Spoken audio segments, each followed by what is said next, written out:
When I signed up for this half marathon, I was 5 days into 75 hard. I was running 11-minute miles and I was completely out of breath after just 3 miles. I didn't sign up for the race because I was ready. I signed up to prove something to myself.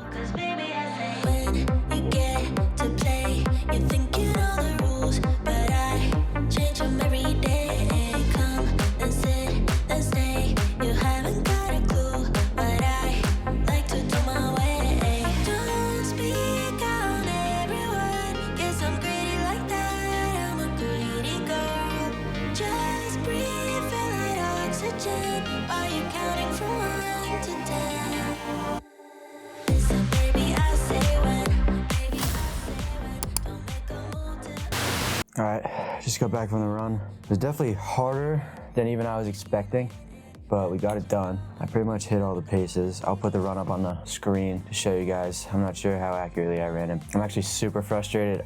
I think I'm getting sick. I've been trying to do everything to stay healthy, like washing my hands and eating right, but I definitely still don't sleep enough. And I can just feel it, like my throat's starting to get scratchy, my body's weak, like coming out of the jump at that run, like before my legs were fully ready to go. Oh, it was like I was the weight of an elephant just trying to run. My legs were heavy, and try to stay optimistic. Drink some tea and honey today and get some good sleep, but I'm really hoping I don't get sick. It just makes training so much harder. So yeah, that was a tempo run. Those are the hard ones. Those are the ones that test you. So maybe I'm just struggling from that, but hopefully I can stay locked, stay dialed, and catch you with another check-in during the week. The half marathon kind of just came about as a moment of inspiration, as a moment of motivation, whatever you want to call it. But I've always wanted to run the Boston Marathon. I was definitely too late to sign up as far as this year. It just passed actually this Monday, which was yesterday, the day I'm filming this video. I had this goal for probably like 2 or 3 years now.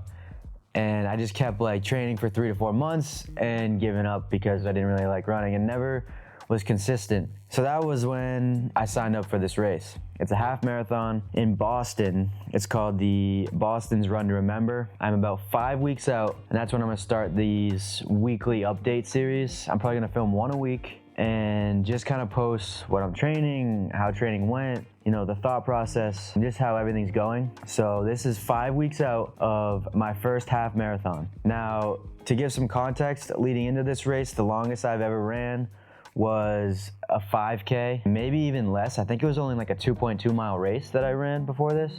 So yeah, I don't have much experience running. But last week I ran a 5-mile road race as like a fundraiser and also like a test, just to test out all the things that I was gonna test out for a race day. You know, how did I warm up? How did I feel going into it? What can I do to fuel better? What can I do to feel better? And that was last week, which went actually surprisingly well.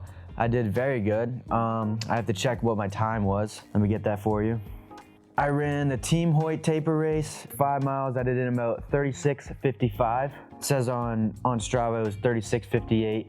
Forgot to turn my watch off, but either way, that's a 7:18-minute mile. Now that's much faster than I'm gonna be running for the half marathon, but it did put into perspective like the training is working and gave me some much needed confidence. Running is all new to me. I love it. I'm having a great time and I'm interested in taking you along for the journey. Now, if you guys are new to running, I definitely suggest getting some type of watch to track your runs. I was trying to save my money and trying to avoid getting a watch, but after getting it, I actually realized how helpful it actually is. I mean, just to track, you know, what pace you're going, very inaccurate, but like a baseline of your heart rate, and also just to track your runs. It helps you like see the progressive overload. I'm very gym oriented, so I get to see that I'm running faster here, slower here, where I can pick up. It's just so much data where I think it's super necessary. I have the Garmin VivoActive 6, which is more of like a friendly beginner watch. I got it because it has a golf feature. I love to golf, but that was the make or break for this watch. And then I've been using 2 apps specifically. I've been using Strava just to track runs. It's actually really fun to just like post your runs up there. I'm following a couple of my buddies. I follow the big guys like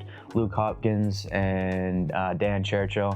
I love just watching them. I mean, they're so inspirational and motivational. So I love Strava, just an environment where people are striving to do better rather than, you know, post the dumb, idiotic stuff that you see on regular social media. So I've been using Strava, and then I've also been using Runna. Now, I don't think you need Runna. I think you can find some pretty easy training plans online for free even, but I've been using Runna just because it's so easy for me and it's been convenient. It's only 20 bucks a month, and I'm gonna use it for this training, and I'll probably cancel the subscription after. it's been decreasing my race pace time too, so it's showing that like my threshold runs are going well and I'm on pace to do better than what I initially, scheduled in the app or signed up in the app for. So that is encouraging and kind of keeps you focused and dialed in on the task at hand. If you're getting into running, I do suggest sticking through it. I'll say like I'll have the most profound runs where the first mile usually stinks. The second mile and third mile, you're like, all right, here I go. I'm on a good pace. And then the fourth mile, fifth mile, on those easy runs, once you work up to these, you just get like a period of bliss and like a chance to just slow down and meditate in your mind.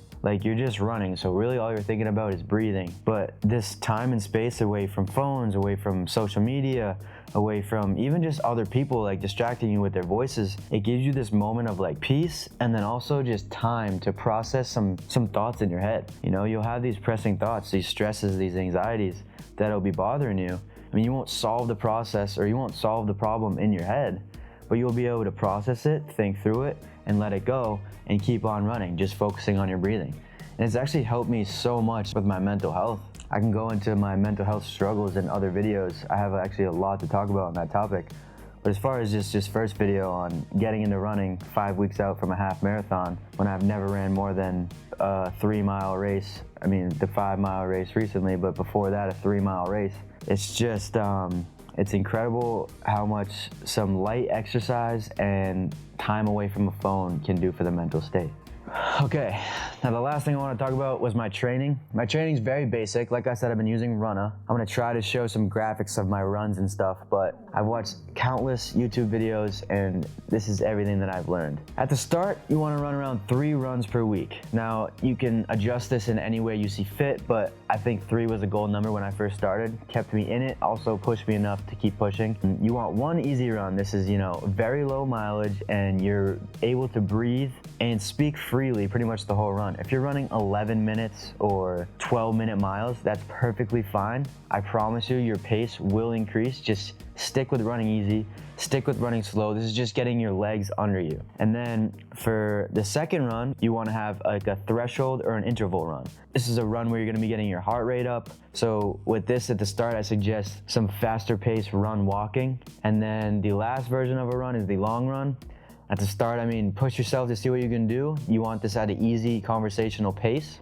And you just want to see if you can run, a little further, start with 3 miles and go to 5. I'd start only incrementally going up by 1 mile a week. I think the biggest takeaway that I have from my training is I pushed it a little hard at the beginning, like jumping levels, and you don't want to do that. my shins were hurting. They still sometimes flare up, and I blame it on that. I jumped too many miles per week too quickly. I went from running, 5-6 miles 3 times a week to running 4 times a week, and I was trying to run 10-15 miles a week. And then from there I was like, oh, I can do that pretty easily, let's go to 20. And I jumped too quickly and kind of forced it. And I think that's why I'm paying the price right now with some occasional shin pain.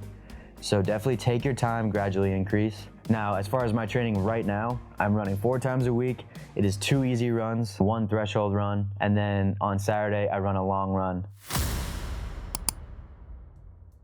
It is Sunday and I'm running my long run now. My goal is to keep this channel completely open, honest, and transparent. So Thursday is supposed to be my easy run and then Saturday is supposed to be my long run. Unfortunately, I got a little sick on Wednesday. Didn't run Thursday because I'd rather get better.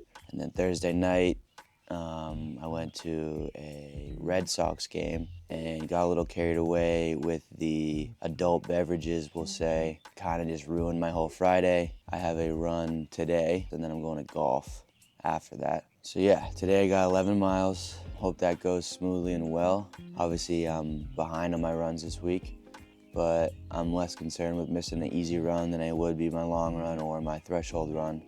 So I'm okay in the headspace there, but I am, annoyed and mad that I let myself miss the run.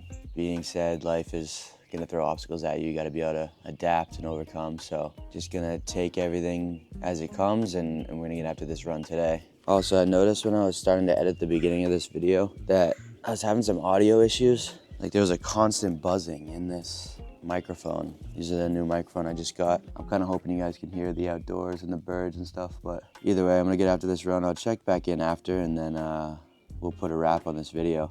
All right, I know my hair looks like crap, but finished the run. It's 11 miles, did the whole thing. I think the average pace was like 8:50. I'll put it up on the screen if I got it. That was my first run over 10. Felt pretty good. Honestly, I can't even lie. Like the legs were bumming at the start. They felt heavy. I felt like I couldn't even catch my breath. It was brutal at the start, but I think mile 3 or 4, like I knocked the rust off and started catching like a groove. The only thing that I noticed, it's actually kind of funny, my nipples started to chafe so bad, like around mile 8. So I still had 3 miles left and I'm running like holding my shirt away from my chest. I'm like trying to hold it so it doesn't keep rubbing up and down. It was actually brutal. So I'm gonna have to start wearing like a tight undershirt or something to combat that, or go shirtless once it gets warmer. But that was my one takeaway from this run. Although I had a misstep Thursday and Friday and then didn't run at all Saturday, so that's 3 days in a row I didn't run. And although I took a misstep, I think I took 2 forward today, and I'm feeling good, back on track. Gonna try to keep pace and keep moving forward. I challenge everyone watching to step outside and go for a run today if it's still early enough.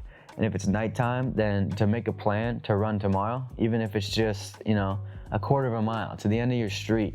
If you guys are liking the videos, please subscribe, follow along the journey. If you got any suggestions or things that I should change or do better, please let me know in the comments. I mean, I'm trying to improve daily. Yeah, and let's grow this together.